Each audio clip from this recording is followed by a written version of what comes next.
You know, it really does feel like every week there's a new update with what's happening behind the scenes with George, House of the Dragon, and this franchise in general that just feels more ridiculous than the last time, but here we are, once again. Welcome, my friends, to another update on this long-standing feud between George R.R. Martin and House of the Dragon showrunner Ryan Condal, and oh boy, it's, this is going to upset a lot of people. And I have to wonder if this is all for show, because the marketing for Season 2, you know the tagline, all must choose. This whole situation is starting to be like that, and if that was the intention, then bravo. But we are back to talk about Ryan Condal's Entertainment Weekly article in which he called George out by saying our boy was being unreasonable about how the show is veering off course into its own thing. Personally, I think there's a lot of nuance here in this discussion that I haven't seen anybody get right just yet, but we're going to try to do just that in today's video, and as always, be sure to hit that like and subscribe button, and be sure to let me know your thoughts about this whole mess down below in the comments. But without further delay, let's just jump right into it. So, first and foremost, we need to go into a bit of history behind what happened to House of the Dragon Season 2, the situation with HBO, and George's thoughts on the whole thing. And no, I'm not just trying to bring this up to pad out the video's length, but in order for us to have this discussion, we do need the full context here. But I know some of you have followed these updates extensively over the past few months on my channel, so if you already know the history here, then feel free to skip to the timestamp appearing on screen now. But in regards to House of the Dragon Season 2, we got news that the show was renewed for a Season 2 on August 26th, 5 days after its Season 1 premiere. Months later in October, George was gushing about loving the show and how much of a good job Condal was doing. By January 2023, we got word that the scripts were all done for Season 2, with what we presume was originally a 10-episode season, but then by March of 2023, we got news that Season 2 would have to be cut back to 8 episodes. At this point, so much work had already been done on it being a 10-episode season that rewriting a few things would take some time.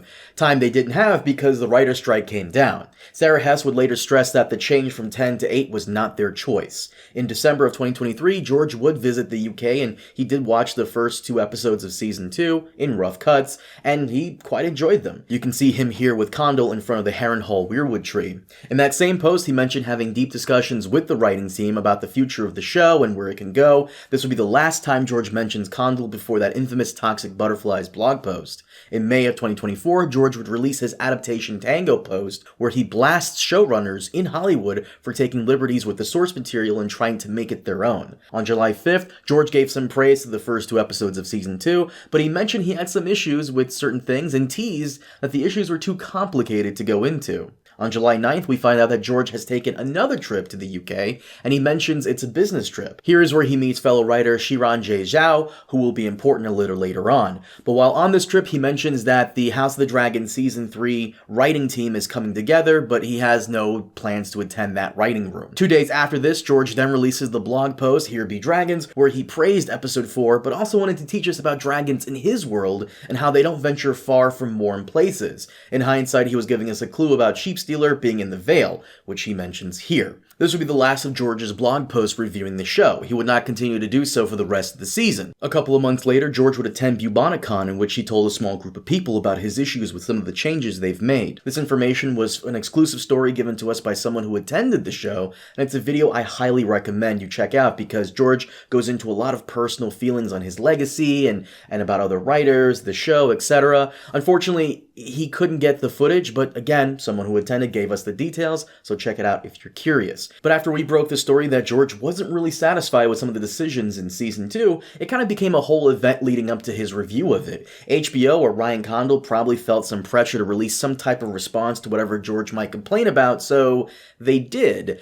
Unfortunately, they somehow managed to release Condal's interview about Season 2's changes on the same day that George released Toxic Butterflies.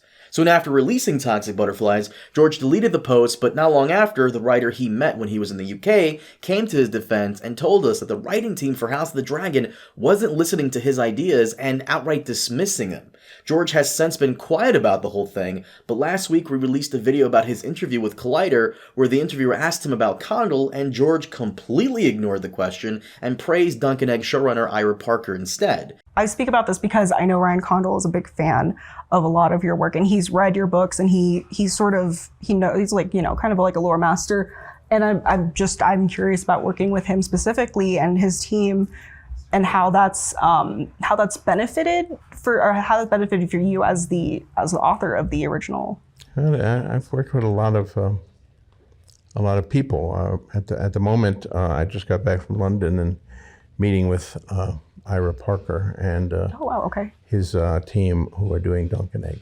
And I've seen Dunk and Egg, the first season, and it's great, and now they're working on the second season. Again, I recommend checking out that video as well. All links will be in the description below.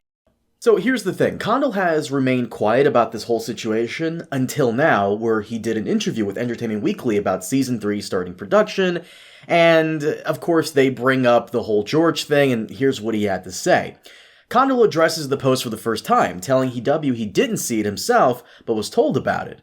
It was disappointing, he admits. I will simply say I've been a fan of A Song of Ice and Fire for almost 25 years now, and working on the show has been truly one of the great privileges of not only my career as a writer, but my life as a fan of science fiction and fantasy. George himself is a monument, a literary icon in addition to a personal hero of mine, and was heavily influential on me coming up as a writer. I want to talk about this response a little later, but to finish out the whole thing, here's where it gets spicy. It continues on. Condal acknowledges he said most of this in previous interviews, including how Fire and Blood isn't a traditional narrative. It's this incomplete history and it requires a lot of joining of the dots and a lot of invention as you go along the way, he continues. I will simply say I made every effort to include George in the adaptation process. I really did, over the years and years. And we really enjoyed a mutually fruitful, I thought, really strong collaboration for a long time. But at some point, as we got deeper down the road, he just became unwilling to acknowledge the practical issues at hand in a reasonable way. I think as a showrunner, I have to keep my practical producer hat on and my creative writer, lover of the material hat on at the same time. At the end of the day, I just have to keep marching not only the writing process forward, but also the practical parts of the process forward for the sake of the crew, the cast, and for HBO, because that's my job. So I can only hope that George and I can rediscover that harmony someday. But that's what I have to say about it. So here's the problem with what he said, the situation as a whole, and this conversation as a whole, is that there's an extreme lack of nuance here, and it saddens me to see the Ice and Fire fandom slowly become like the Star Wars fandom, where any intelligent discourse goes to die. And I say that because everyone in this situation is right, but they're also wrong in their own way, and I want to get into that now. So, George is the creator of this thing. This whole operation would have never been started if it weren't for him. He's correct in his annoyance with how showrunners fuck with the source material, and he's not alone in this. For the last few years, people have hated how showrunners in Hollywood borrow from the source material and got bored with it, only to try and transform it into something profound, to quote George for a minute here, and it usually ends up not that great.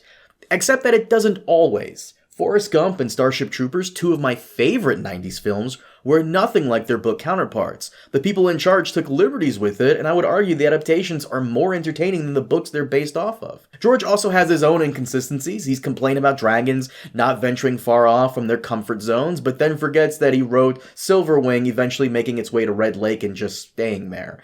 Not a major plot hole, mind you, but you know, George does this often where he forgets his own world sometimes, so he criticizes Condal for the sheep stealer thing. It's just a bit silly. Again, George has every right to complain about this. It's his work, and you may think it was rude of him to be so open about disliking what Condal is doing with the series, and maybe he was rude, but it's also about respect, and he feels like he's not getting it from these people who are working on the adaptation of his magnum opus. Condal, on the other hand, did himself a disservice by opening his mouth about this. In fact, I would argue that he should have just said the first part and not the second, because when you go up against the guy whose work you're adapting, chances are you're not going to come out on top, especially when people aren't so keen on your story decisions. Seriously, I was loving Season 2 right up until second half, and even then, the Rhaenyra Alicent stuff in Episode 3 was kind of dog shit, so... But Condal was... he was taking the high road here by refusing to speak on George's criticisms, for almost a year, until he mentioned the unreasonable part in this article. Again, people are sick of showrunners taking liberties with the source material, and, of course, you can take liberties with it, and you'll only be praised if it's good, until it's not good. Like the Rhaenyra Alicent meetings, Daemon's vision, Helena's super telepath, etc. That's what's frustrating about his response here, because he's not wrong. As a showrunner, I'm sure he has to do what he can to fit in, from the book, what makes sense narratively. Fire and Blood isn't like A Song of Ice and Fire / Game of Thrones, and I would argue that Condal and his team have a much harder job than Dave and Dan did. But my man, to say that the creator of the books is being unreasonable, and isn't working with you when just last year he was praising you and going out of his way to work with you? That's gonna understandably rub people the wrong way. You should have left it at he's a literary icon and that's that. I'm reminded of this really cool response by basketball player Jeremy Lin. A couple years ago, Kenyon Martin criticized Lin for having dreads in his hair and trying to act black, and Lin's response was great. He said, "Hey man, it's all good. You don't have to like my hair and definitely entitled to your opinion. Actually, I legit grateful you sharing it, to be honest. At the end of the day, I appreciate that I have dreads and you have Chinese tattoos because I think it's a sign of respect. And I think as minorities, the more we appreciate each other's cultures, the more we influence mainstream society. Thanks for everything you did for the Nets and hoops.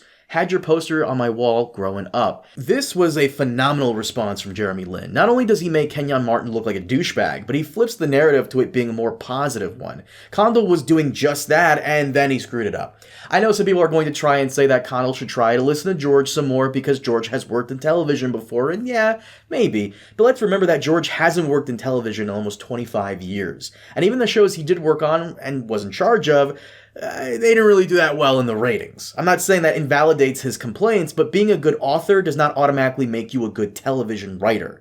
That being said, I really hate the discussion around Condal that's happening right now. People are questioning if he even likes the series, and I'm sure he does. In my last video, the interviewer mentioned him as a lore master, and I saw some people doubt that, and again, I don't like that mindset. Just because you disagree with his decisions for the story doesn't mean he doesn't know it. Everyone who's a fan of something has their own ideas on how it could be better, and sometimes it's a good idea, and sometimes it sucks.